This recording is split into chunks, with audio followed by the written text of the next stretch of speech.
Hi everyone. Today I'm going to talk about a somewhat misunderstood Soviet vehicle, the SU-152.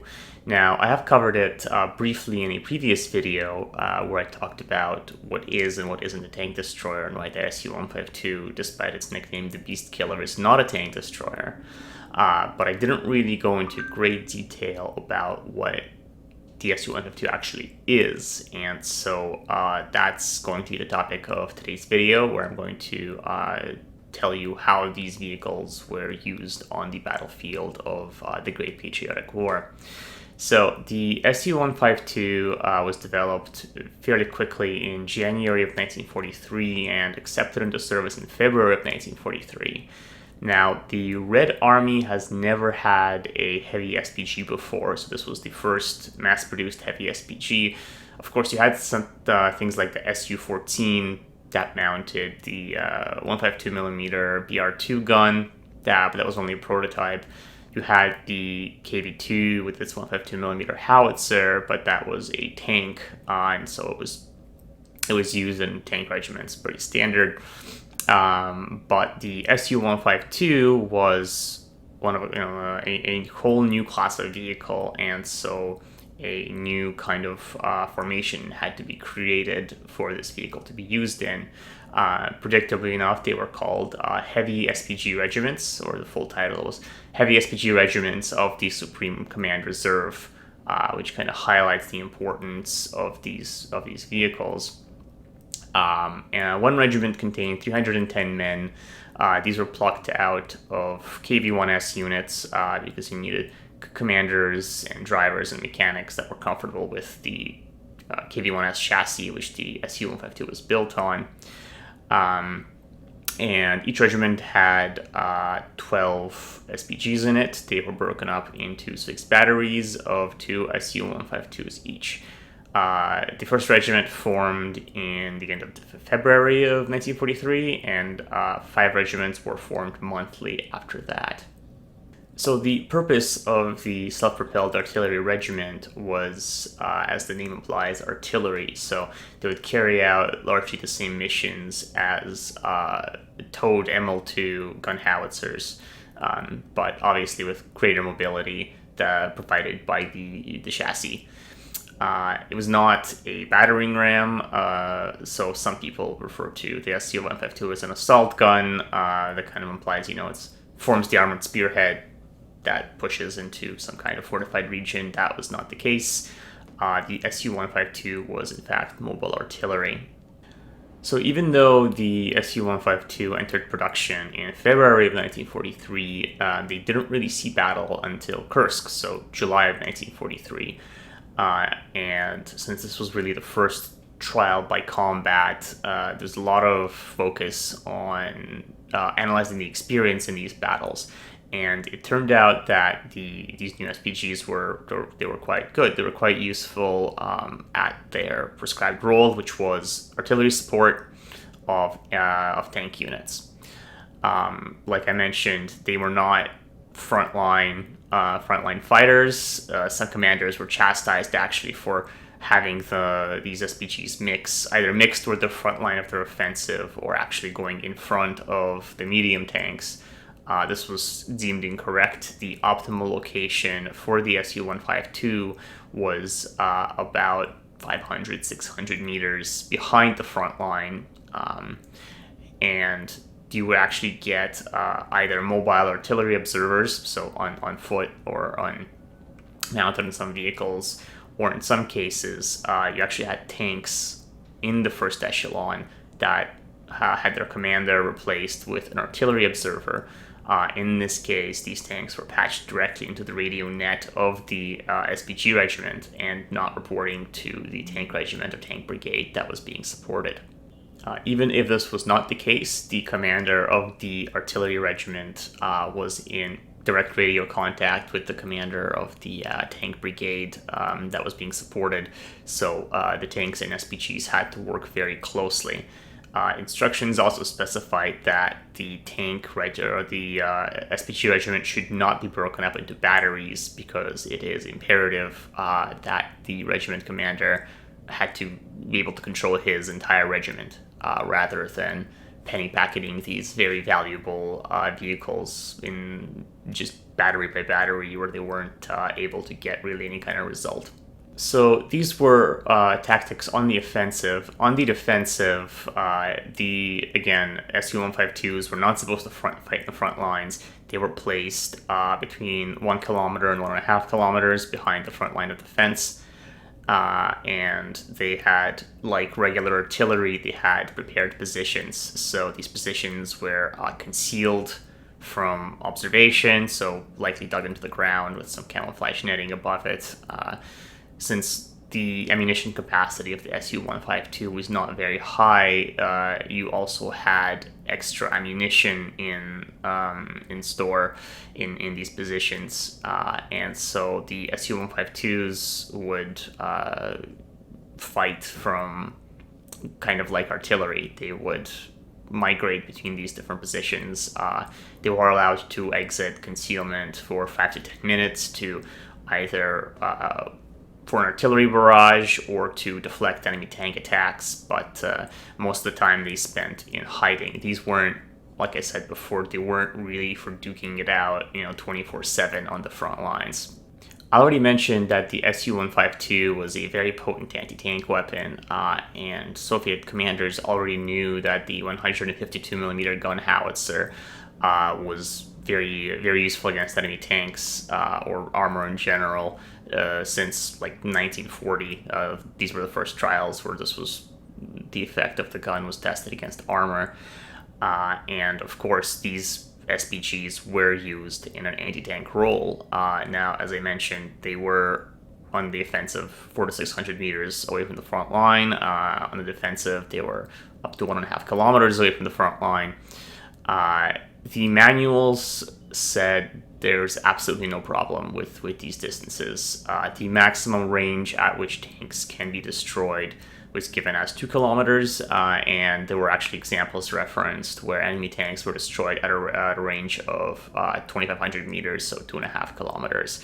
If you played World of Tanks, you might have had a different experience where the ML-20 has terrible accuracy, huge bloom. That's done very much for balance reasons. In real life, the ML-20S is a very, very precise weapon. There's photos from trials where even at a kilometer you get holes in the target that are touching one another. So there's absolutely no problem with hitting a tank-sized target 2 kilometers away. So in short, the SU-152 proved itself as a very powerful offensive and defensive weapon in the summer and fall of 1943. It was not a frontline fighter. Even though it had heavy armor, it was designed to stay back at least a couple of 100 meters away from the enemy and fight at long ranges, which explains why it doesn't really have any self-defense weapons. There's no hull machine gun like the KV-1 tank had, for instance, or the KV-1S tank that it was based on.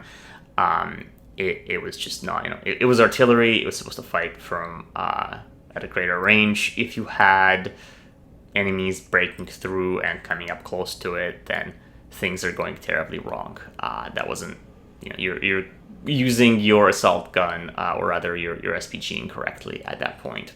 So, as you might know, the SU-152 was superseded by the ISU-152 fairly quickly, since the KV-1S was phased out of production in favor of the IS tanks in the fall of 1943. And so in 1944, there were new instructions written as these new ISU-152s.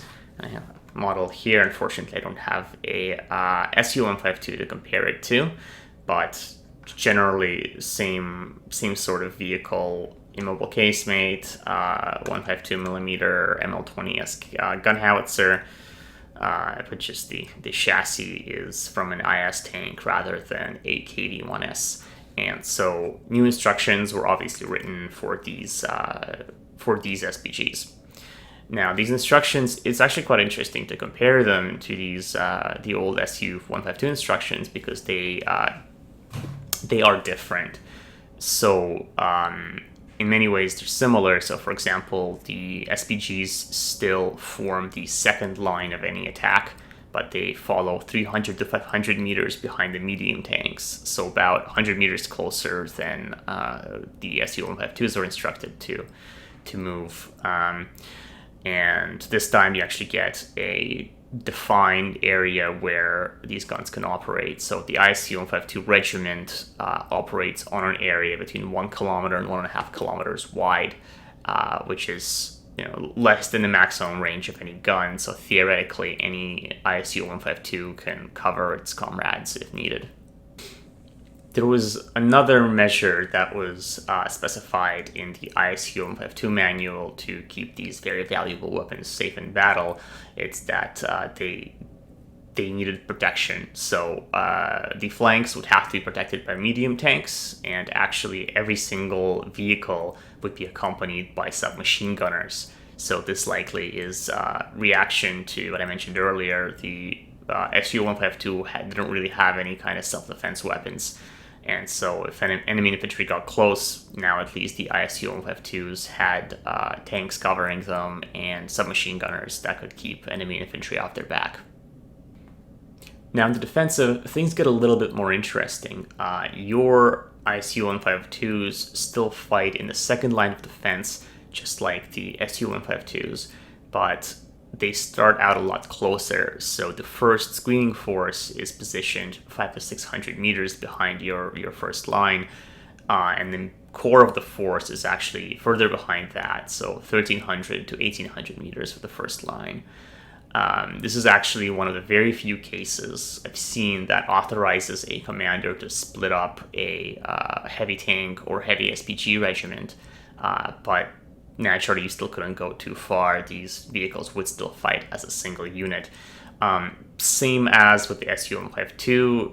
On the defensive, the ISU-152s fought from prepared positions, so you had they were dug into the ground or fighting from hull down. Interestingly enough, the instructions do say that if at all possible, you should hide your ISU-152s or SU-152s behind terrain, so behind hills, and fire using artillery observers rather than, even though they have heavy armor, rather than risk getting hit, it's much safer to just fire indirectly. So you may have noticed that the distances involved are a bit closer than with the SU-152s, but rest assured that the potency of the 152mm gun howitzer had not decreased between 1943 and 1944. The instructions do still mention that these guns are powerful enough and accurate enough to take out any enemy tank from 2 kilometers away. Or actually larger targets like artillery batteries or concentrations of infantry. These targets can be destroyed from up to 3 kilometers away. The manual does mention that you should allow enemy tanks to close in, obviously as close as possible, so to make sure that you hit, but this range at which destruction of the enemy is guaranteed is 1,500 meters, 1.5 kilometers, so still a pretty effective long-range weapon. Once again, as with the SU-152, the use of the ISU-152 in the front line, either of the offense or defense, is strictly forbidden, as is penny packeting these vehicles out by battery. The exception being in the case of assault groups. So when you have urban fighting, the stakes obviously change a little bit, and that's probably a topic for a different video. But just in general, these assault groups were usually a combination of an infantry squad, sappers, flamethrowers, towed artillery, regular tanks, so it was a completely different kind of tactic. So in summary, the SU-152 and ISU-152, despite certain stereotypes, were very effective long-range artillery weapons. They were not frontline fighters. They followed the first line of medium tanks, both in offense and defense. They were used in combined arms tactics. They had to be supported by infantry and other tanks, but if they were used properly, they were incredibly potent weapons, and even though destruction of enemy tanks was not their primary purpose, they excelled at that, earning the nickname Beast Killer quite effectively.